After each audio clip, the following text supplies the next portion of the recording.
I'm Sai Niranjana and I graduated in March 2020. So I will be giving you an idea about how to prepare for PLAB and the other exams. And I'll also be sharing a few materials with you. So let's cut to the chase. Like Dr. Murthy said, IELTS, the English exam, is the first step. So for preparation, I didn't really go for classes. I would advise everyone to go through a few channels in YouTube if you're comfortable with that. There are really good channels. One of them is called IELTS Advantage, which would be really useful. And another channel is called IELTS by Liz, L-I-Z, Liz. So these two channels were extremely useful for me. And I'll give you should prepare for at least 3-4 weeks, depending on how good your English is. And also plan your exam quite well. So I planned my exam 3 months before I graduated, because I knew that only if I pass, I would be able to book my PLAB 1 seat. And getting a PLAB 1 seat during COVID is quite hard. The waitlist is huge. So I wrote my exams in Jan because I was graduating by March. And another thing is, by chance, if any one of you miss your IELTS in your first attempt, that if you're not able to pass in any section, this 3 months will also give you time to retake the exam if by any chance you miss one of the categories. So these two channels and the book that the British Council gives when you register for the exam would be extremely useful. And there's a book called IELTS by Cambridge that is also quite good. With this, I think it should be easy to pass the IELTS exam. I haven't written OET, so I'm not really sure about that. But for IELTS, this should be good enough. And the next step would be PLAB 1. So once you pass, you'll have to register in the GMC website. And for PLAB 1, please give yourself at least 3 months to prepare, so that for 2 months, you could sit and learn everything. And the last at least 3 weeks to 4 weeks, revise everything quite well. I personally did 2 to 3 revisions. And also, you can do a lot of mocks, model exams, because time management is crucial. There are 180 questions and 180 minutes for the exam. So for Plabable is the app that I used. It's spelled Plabable, Plabable. And that app is like the Bible for PLAB, because most of the questions they ask in the exam are similar, at least the pattern is similar. So that app would be extremely useful, and it's reasonably priced. It costs about 2,000 rupees for 4 months.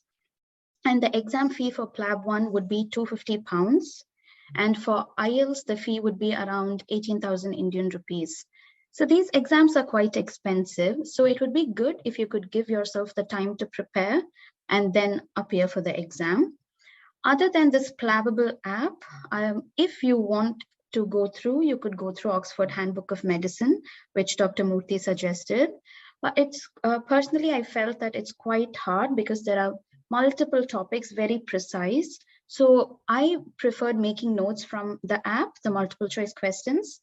And there are a few other apps like Pass Test, Pass Medicine, but I would always advise finish Plabable first. And if you're comfortable, then go for the others. Be very crucial with time. Time yourself and do the mocks well before so that you can be comfortable with it. And unfortunately, it was during COVID that I finished my PLAB 1. So to get a date for PLAB 2, I had a 1-year gap, and there was nothing that we can change about it. So I just turned all that frustration and anger into just making it useful for me. So what I did in that 1 year was I used the first 9 months to work, because in UK, when we finish our PLAB 2 and come, our CV stands for ourselves. We have to have a good CV to get a job. Otherwise, we would waste another 3-4 months just hunting for a job. So the first 9 months I worked, and the next 3 months, I used it to clear a Royal College exam. I am personally interested in pediatrics, so I chose to write the MRC-PCH exams. I'll give you an example. So I prepared for 2.5 months for this pediatric exam called Foundation of Practice. And the pass mark required was 65. And the mark that I scored was 79. I am not telling this to show off or boast about it, but this is for my fellow friends who think that these Royal College exams are only for postgraduate students or those who have immense working experience. No, I am a graduate with almost no experience in pediatrics. And if I can prepare and write it, I'm sure every one of you can. So please use the time wisely. And if it is general medicine that you're interested, you could go for MRCP. If it's surgery, you could go for MRCS. But you could always attempt it, and it is a passable exam and it is an achievable target.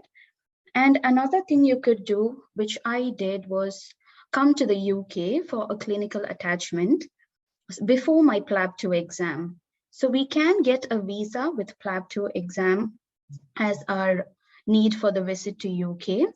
Dr. Kader will be talking to you about how to prepare for PLAB 2 exam. So what I would say is, before that, if you could get a clinical attachment, it would be extremely useful to see how the UK system works, which, believe me, is different from India. It's unique in its own way. And how to apply for this clinical attachment is simple. Any hospital, you can find their HR email ID when you just put it in Google. So just get their HR's email ID and send out a formal mail with your CV. It's okay if there isn't much on the CV, but the basics about what you've done and how you've graduated, and just send it to their HR. And eventually people will reply. Because of COVID, it is a little hard to get a clinical attachment, but if you can, even if it's 3 weeks, 4 weeks, it would be extremely useful so that you can see how things work. And another thing we could do in this time is, if you have a break, especially now because of COVID, you can always do a research or a clinical audit. That is something that I did. So I published it in an international conference, but it took a lot of time. So if you have the patience and the perseverance, even if you do a simple study, people here value it a lot. So that would be look extremely good in the CV that we publish, we eventually put out when we try for jobs. And if there is any conference that you could attend, be it virtual or in person, please do that so that you can add up these things to your CV while you prepare. And lastly, with regards to this Royal College exam, the requirement for that is that we have to be a medical graduate. So just with a degree certificate, when we upload it, we can write our exam. So you could always look out and see the materials needed and always prepare for it, because even if the exam gets postponed due to the current COVID status, which is rising again, we could always do something so that we can make our CV better. And thank you for this opportunity. I hope it was useful for you all.